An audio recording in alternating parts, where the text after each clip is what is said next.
Welcome back, everybody. This is John Caponi on the Gouventa show. I've got Constantine Buhaya, writer and broadcaster, with me today to kind of go through some of the news stories. Constantine is an experienced journalist. He's worked for many years in the media industry. He's also a writer, so he's very well known in sort of writing circles. Constantine, what story are you going to kick off with today? What is the story that you kind of want to have a chat about initially? Well, what was interesting is these deaths in care homes. It's quite a shocking news that half the deaths, which haven't been counted, should actually be in care homes. Very upsetting.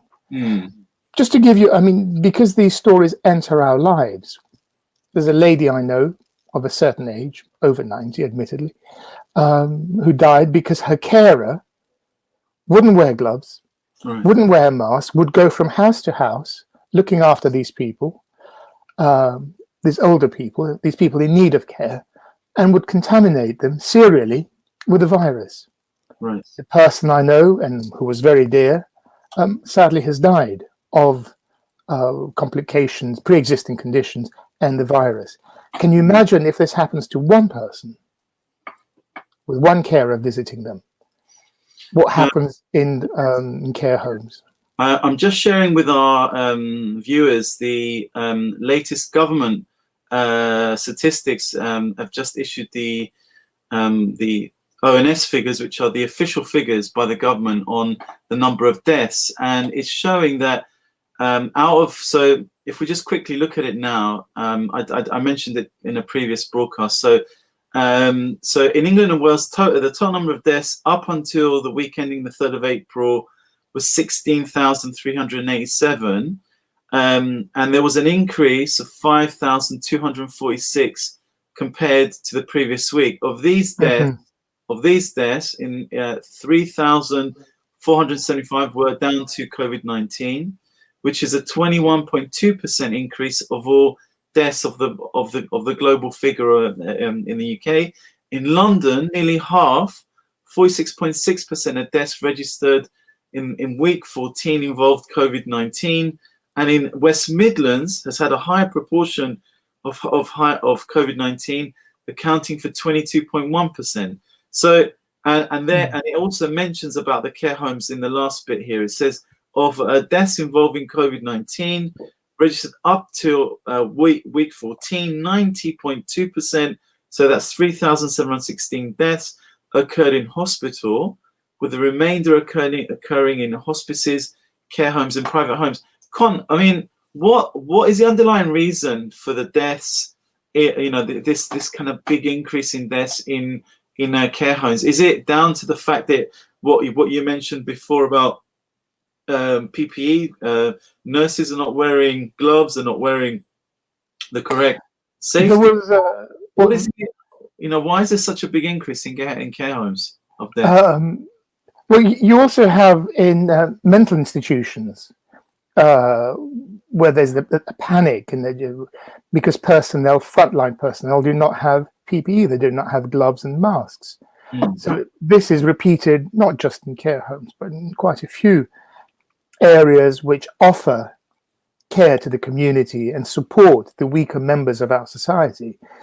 The panic in mental institutions is people who were told to keep a close contact with their fellow human beings are now told to keep apart. They don't understand that. People have wild conspiracy theories in these homes. Pills are running out.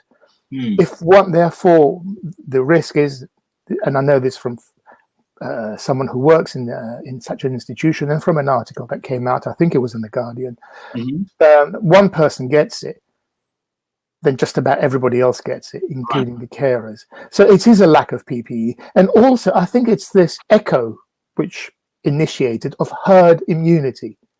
Kill enough and sort of science will choose its own. The survival of the fittest. But it's not working like this, because the fit are dying and the people in need are dying. This herd mentality, which the government initiated, adopted, against all global evidence, seems to be surviving in our care homes. Do you think it's it was a massive mistake by the government to adopt this herd approach, this herd mentality at the outset? Do you think that was a kind of a big foul up in the approach that the government took in dealing with COVID-19? Entirely. I had come back early February from Greece. I left Greece wearing a mask. Because of the what was then known as the Chinese or Wuhan virus. I arrived in London and people said, mask? Why are we wearing a mask? Isn't this a bit dramatic? Isn't this a bit too much? And suddenly you realize that people are not paying any attention to it. It was a tragic mistake, not just of the government, but also of the opposition parties, all the opposition parties, the Scottish National Party, the Labour Party, obviously, that said, we'll go along with the government. We back the governmental measures. Yeah. But I mean, I was reading somewhere today that this criticism that I've made as well, that the UK government acted late, and they were in terms of the measures that they took, were very laboured, and they were very slow in actually realizing the actual scale, because initially they were talking about it being a flu, and it was that on that level, and then they started to realize actually this is nothing like flu. This is a different animal altogether. This thing about quoting South Korea, where South Korea locked down when they got one. I think they did it as soon as they got one incident at this big mega church. They basically shut down the whole of South Korea, and our cultural, our society here is open. It's not a closed society, so it's difficult to impose that lockdown. Trump yesterday said something. I mean, I was listening to his press conferences yesterday, and he said something like, this is the biggest economy in the world. Do you think I could have shut down the United States of America, without having any deaths, or without any fatalities in January? So yes, on that side of things, right? I think Trump's method was first deny there's anything happening, that America is not going to be affected by this. And then you had a blank, and now you have President Trump saying, we are fighting it in Michigan, we are fighting it in Illinois, we are fighting it in New York, we are pushing it back. So suddenly, can you spot the difference in rhetoric? But when do you think, when is this? So Rob is going to announce on Thursday that the lockdown is going to continue for another 3 more weeks, right? Inevitable. So we're looking at end of May, as a likely scenario for this to continue. True. Lockdown, and then and the thing is, what should be noted is that it's not guaranteed that there's going to be any massive relaxation. It'll be a relaxation of certain elements of the economy, so people can start returning back to work in certain areas. But when do you think this is kind of likely to kind of start normalizing? When is it? Sorry, not normalizing, but when are we going to go back to our jobs, our schools, and stuff like that? What's your? This is not my own opinion. I'll pick up something that had come up from official sources, that this is likely to start quietening down in October. Wow, that's what they had said. I mean, who can survive being at home, earning no money until October? I mean, what do we need to survive? Go into Second World War mood. Go into war mood. You need food. You need accommodation. Dry roof over your head. Yeah, but if you're running a business, what are you going to do? If you've got, people now are rationing. Yeah. Food coupons. It's we're either fighting a war or we're not. And I think we are fighting a war. This is not a funny kind of war. It's a war. And this is what you need. You need food and a roof over your head. Everything else is secondary. Yeah. We have the food, we have the roofs, and medicine, of course. Just to everyone who's watching on YouTube and Facebook, if you have comments, if you want to send over your views, please do so, and we will get them live and broadcast them out to everyone who's watching. The thing I was going to say to you as well, Constantine, is that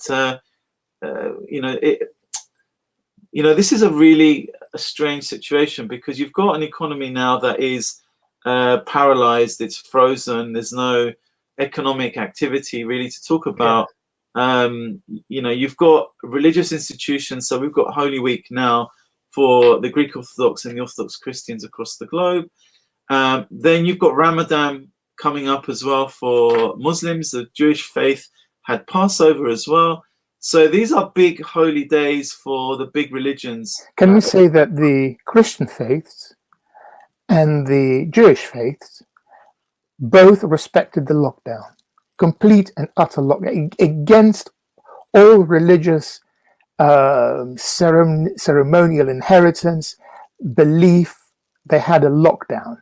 And one expects that the Muslim faith with Ramadan will also respect that complete and utter lockdown. Yeah, I think they are. If you drive, of course. I drove yesterday across North London to do some shopping, and the local mosques, which are normally very busy, on sort of Friday prayers and over the weekend, were absolutely locked down and shut down. I don't see anyone in the local mosque trying to do anything differently, because particularly BAME, Black, Asian, members of sort of the ethnic communities have been particularly affected by COVID-19. A lot of the doctors and the nurses have been from ethnic communities. So I don't see any real movement. I know there's been reports, I think, across Europe of certain mosques or certain churches as well, kind of breaking the law. And also of the Hasidim in Israel, who the Israelis were quite upset about. Yeah, but these are the extreme elements of different societies. It's not your average, God-fearing Muslim, Christian, and Jew are going to respect the Buddhist and Sikh, because we also had the Sikh festival. Yeah, absolutely. Everyone's complying with all the regulations, and they're all kind of listening to all the guidance given to them by the government. The question that I've got, though, is so atheism rules. Well, atheism rules. Well, you know what? I speak with all due respect to people of faith and to atheists. No. Speaking to a lot of clerics, as you know, I've got that connection.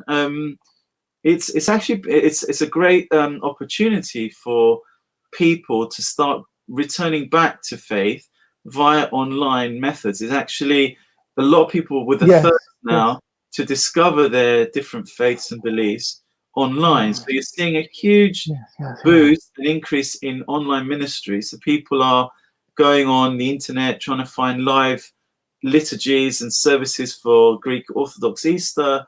The Islamic faith has got a very good online presence anyway, and so does the Jewish tradition as well.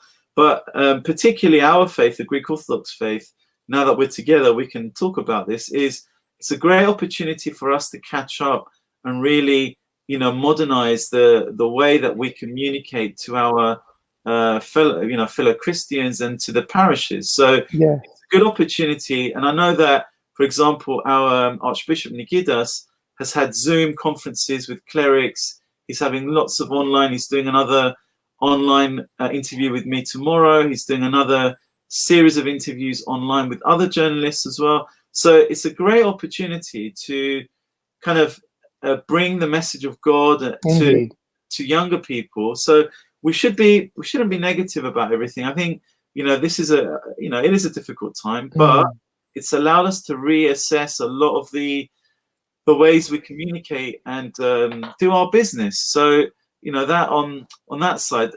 Constantine, going back to the news, I know that we're going off on a tangent a little bit, but I wanted to raise with you, there's a story that I sent to you this morning about 5G and about the Chinese. So There's a story about Yes.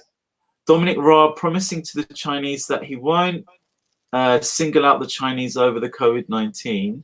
So headline is Dominic Raab gave promise to China he would not politicize virus. So, and this is by the defense editor of the Times, Lucy Fisher, is a great journalist. Dominic Raab has spoken with Wang Yi, China's foreign minister, twice recently, but neither phone calls thought to have taken place in the past week. China has said that it secured a guarantee from Raab that the coronavirus outbreak would not be politicized. The foreign secretary was also said to have agreed with Beijing that the source of the virus was a scientific issue that required a professional assessment. So, I mean, it is not a scientific. It is a scientific issue, yes. But it did not. There was there was an interview on the BBC, and they interviewed an English teacher in Wuhan called Connor Reed. Connor Reed, who lives in Wuhan, had the virus late November. Listen to this: late November, early December. Right. And then, as he was about to continue about the lifting of lockdown in Wuhan, the journalist told him, "What do you mean late November, early December?" And he said, "Yes, that's when it started, but the people who were highlighting it were censored." So there is censorship happening in China. And the way China, according to this article, the way I interpret the article, is treating the United Kingdom is the way America was treating Greece. In other words, we have an agreement, you shut up, you don't blame us for anything, and we'll give you some favors. The difference between America and China is that America is a democratic country. It's the biggest democracy in the world, whereas China is the biggest authoritarian country in the world. So it's one thing to be told what to do by America, it's quite another to be told what to do by Beijing. Yeah, but Constantine, how do you, after this is done, how do you, and with the number of deaths, with the damage to the economy and the anger felt by a lot of people, how do you then start having a, in inverted commas, normal civil relationship with China again? You know, this is the thing now, is that this is going to be a very difficult process now to start having commerce and business and, you know, kind of soft power relationships with China, given that the virus was, you know, began in China for whatever reason, how it spread, no one knows, and all that kind of, well, they do know, actually, people do know how it spread. Yeah. And, you know, the Chinese authorities banning any discussion of it in the early stages. Yeah, so, you know, it's saying here that, let's have a look at the, so let's look at the report again. A leading hypothesis in the international scientific community is that the pandemic originated in the wet markets of Wuhan, a city of Hubei province where live wild animals are sold. However, China sought to dismiss the claim and has been found by Britain's intelligence agencies to be disseminating disinformation online about the origins of the pandemic. Disinformation online. That's what they did. Yeah. So a statement detailing a phone call by Wang Yi, China's foreign minister, and Raab was published yesterday on the website of the Chinese embassy in London. And it said Mr. Wang had pointed out that alarmingly some people are attempting to politicize the epidemic, label the virus, and stigmatize China. It said that Mr. Raab expressed the UK's firm opposition to politicizing the outbreak and fully agrees with China that the source of the virus is scientific issue. Where, I mean, this is the authorities in Beijing. Yeah, because so Chinese were trying to communicate the urgency of the problem. Yeah, this is not it's not Chinese or China. It's the authorities in Beijing. Yeah. So it's saying, and there's another quote here. There's a wider question about Britain's relationship with China being posed by MPs and Britain's intelligence community. A group of 15 Conservative MPs led by former party leader Ian Duncan Smith wrote to the Prime Minister, "This the first time I chaired a reset in Britain's relationship with China. Over time, we have allowed ourselves to grow dependent on China and failed to take a strategic view of Britain's long-term economic, technical, and security needs." So, Spot on. I mean, these are profound issues because the Brexit debate, if you remember, was all about the UK building alliances with big trading blocs outside of the EU, right? Well, China yes, was one of them. China, the US, the Commonwealth, all yes. integral. So now we're being told we've got to reset the relationship with China, which is absolutely correct. We should. And then what does this is where the Brexit issue now becomes really important because it's so if you what you tick off EU, you tick off or you cross China, the EU, so the two biggest trade, and then you're left with Trump and the US and the Commonwealth. It doesn't give you much scope there. I mean, however optimistic you are about a post-Brexit bounce or whatever you wanted to call it, it doesn't look like it's going to happen. I am a little optimistic insofar as this group of Conservative MPs, and which I'm sure is reflected across the political spectrum, want us to be more self-reliant, specifically on agricultural product and on certain industrial goods and on pharmaceuticals. And we're not the only ones. Yeah. The people with whom we're negotiating, the European Union specifically, each EU member state is having exactly the same thoughts. How can we be more self-reliant? This will affect exports and imports. So we won't be negotiating on just the UK changing. It's the UK plus world changing. France wants to be more self-reliant. France is quite self-reliant. But don't you think we should produce our own pharmaceutical produce? Don't you think we should eat our own agricultural produce? Yeah, we should. Rather than rely, don't you think we should produce our own masks, our own medical equipment? Yeah. Why rely on all your eggs in one basket, where the state can turn around and say, "Do you know this basket full of goods that we provide you with? Smash! Yeah. There you go. Now what you're going to do about it?" Yeah, we can't allow this to happen as a country, as a world. World. So, there's an interesting point about self-reliance and building, resilience against big problems like COVID-19, because it probably happen again. But I wanted to have a look at Brexit because it's been forgotten about. Of course, it'll happen again. Let me just. It happened in '57. Yeah, let me quickly read to you quickly, and then give me your reactions. So the FT. Jim Brunston's the Brussels correspondent for the FT headline: Brexit negotiators try to pick up pieces as talks resume. The EU and the UK will return to the Brexit fray on Wednesday to figure out how to salvage negotiations on London's future relationship with Brussels in the face of disruption caused by COVID-19. Barnier, the negotiator for the EU, and David Frost will have the first official contact since Mr. Barnier leaving the UK announced on March 19th that he had tested positive for COVID-19. Mr. Frost, his UK went into isolation soon afterwards after displaying symptoms. The goal of the call will be to fix dates for rounds of virtual negotiations on the future partnership. At this stage, 3 negotiating rounds were supposed to have been completed.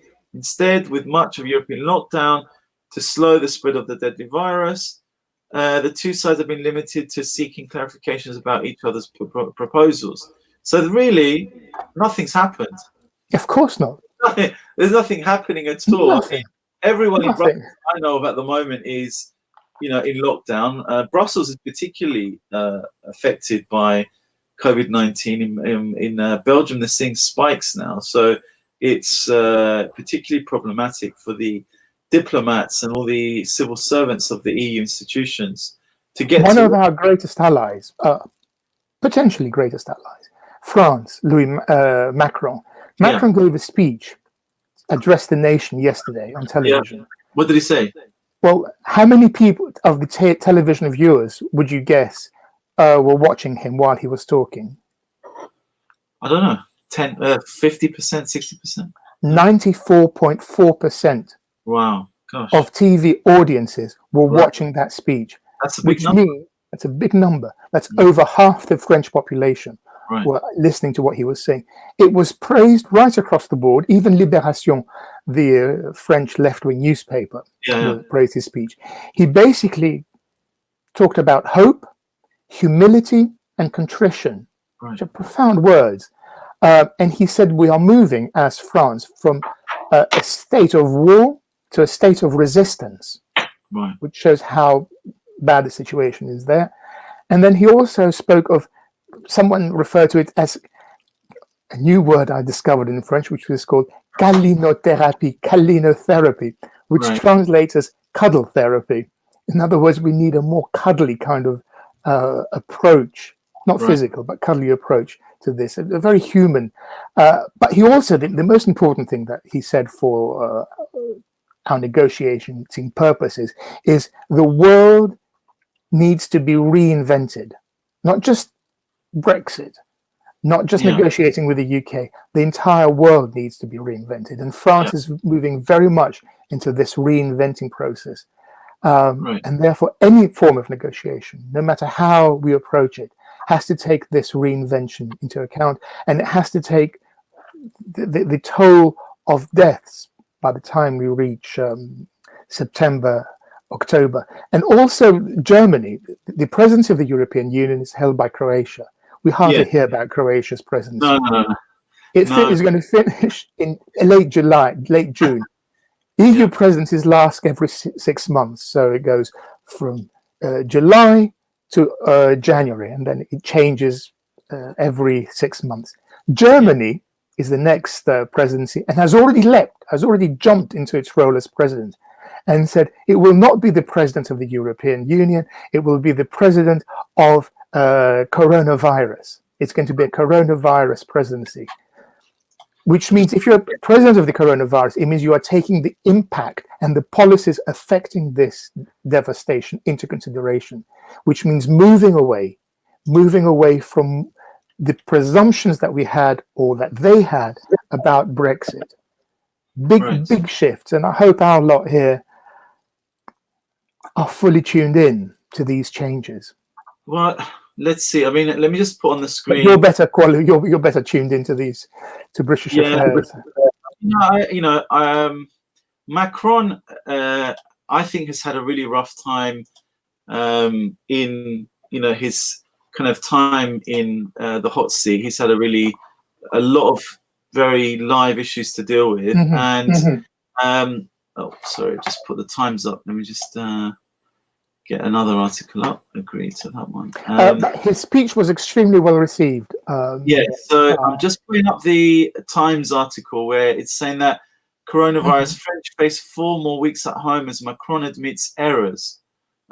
So exactly, he admitted his errors as well. Yeah. So he said that the lockdown will continue for 4 more weeks. In a televised address, his third since the start of the coronavirus crisis, said that the restrictions will remain in place until May 11th, when he hoped to start reopening some schools and businesses. So he, that's a good sign. I mean, that's a sign of a leader, though, to kind of accept your own failings in, in things is a good sign. But Macron, has got a very, how can I explain it? In France now, the mixture of the unrest between amongst the kind of migrants and that kind of resistance that's been the yellow vest movement and all these movements within France, it must be very difficult to deal with, and the economy is not doing at all well in France, and it's the picture across Europe. So do you think he's come out of the coronavirus situation with credit? Is he one of the leading lights in Europe, in your view, or what's his speech yesterday seemed to be a landmark. He seems to have crossed a red line of mea culpa, and in this respect, I think he will gain a lot of respect. Also, France is an agricultural country. Remember that the common agricultural policy was developed specifically to cater to French needs. France will not go short of foods. Also, France has a huge industry. It produces its own military kit. France has been described to me as one of the few world countries that is self-sufficient. If there's a complete blockade around France, it will carry on. It has nuclear power, and the same applies apparently to Russia. It's the countries that heavily depend on trade, imports, exports, that will be affected. Also, Germany depends an awful lot on French acquiescence. I mean, the UK has got a huge agricultural industry and can feed its population. Con, it's not an issue of, we can't. But we haven't got people. We haven't got pickers. Well, that's the thing. We don't have the people to. I mean, there was a story today about. We don't have the European Union fruit pickers to pick the fruit.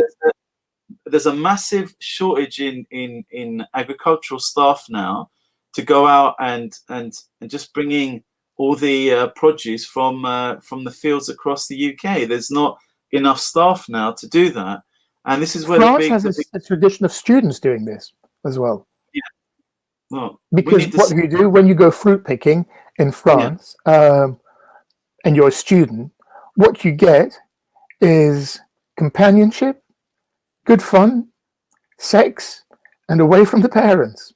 Yeah, but we don't have that. We don't have that. I don't think we've got that culture to get all of these kids in the cities to go out and start working the farms, which is what we should be doing. If you want to deal with urban unrest and get those kids that are sitting in front of their TV screens and on their iPhones, and get them to work in farms and get them to work and really appreciate the kind of the value of work itself. And this is just for about 2 or 3 months. Yeah. It's not all the year, It's that kind of the kibbutz concept that they have in Israel, where you go out, you work, you learn how to work as a collective, you reap you work hard, you produce the goods, and you live next to the land and to agriculture. So it's kind of that kind of concept that we don't have in the UK at the moment. We need it if we want to eat. We need it because it's like if this is a prolonged crisis and we have to stay in lockdown beyond June and we go into July and we start seeing shortages in food and and all the vital stuff that we need to survive. It's something that is we're going to have to, all of us, start being self-sufficient. I mean, there's articles all over the press about people having allotments, like you've got one, I think, people's gardens, turning them into areas where you can grow some produce and survive for a certain number of times. So and parks. Yeah, exactly. Yeah. So on that level, Constantine, before we finish today, do you have any news to report back from the Cypriot Greek community about COVID-19? Are you aware of any yes, announcements that you can give us? This lady, this dear friend, in her mid-90s, who died, the next of kin, I had a chat with the next of kin, called the undertakers, right, who looks after the Orthodox community. Uh-huh. The undertaker is hiring new refrigerated areas to put all the bodies in there. Bloody hell. Because they cannot process them. Gosh. The death toll amongst our community has been quite upsetting, and people are not being buried. So hiring new premises, new fridges to pile them in there. Yeah. How will they be buried? They'll be buried by one priest, perhaps burying 1, 2, 3, 4 after the other, with a minimum amount of people attending each funeral. Gosh. There is a logjam of bodies, and that is the main, I think, news of our community, as well as the Greek Orthodox Church slowly waking up to the realities of what's happening to this community. And sadly, there are people I know who have had a bereavement, and they're cut off from their faith, and the only faith message they seem to have received was from the Queen, in I her mean, short, in brilliant speech. terms of that angle, right? The way the Greek Orthodox Church has responded to COVID-19 In the UK, we're talking, or globally. in the UK has been, following the mood from the Patriarchate Yes. Istanbul, and what the main thinking is amongst the big Christian traditions in the UK. So we have followed that. We're not as resourced as the Roman Catholic and C of E, obviously, in the UK. Again, there is an issue about connectivity, about communication amongst the parishes. Yes. So communicating could be better. But I think, as I said earlier on, it's a good time to use this as an opportunity to really improve internal communication, so that if we have a crisis, if we have an urgent matter that needs to be communicated amongst the laity or clerics, that should be done easier now going forward, and there should be a lot more online live broadcasts, and there are already quite a few of them from the UK that I'm aware of, that live broadcasting over Easter. The issue about deaths and the fatalities affecting the Greek-speaking community of the UK, if we want to put it like that, it is difficult because some of them don't want to be part of a community. Some of them live alone. They come from Greece and they just want to get on with their work over here. Unless they're part of a church community, it's difficult. Network, yes. Network. It's difficult for the priest or someone to go out and reach out to them, I think. So it's not so easy to do that. Other communities, it's a little bit more easier because it's more homogenous. But if you're a mainland Greek and you've come over the last 2 or 3 years, you're not really religious, you don't really want to be associated with other Greeks, you just want to do your job, and you feel ill and you're by yourself, who's going to support you?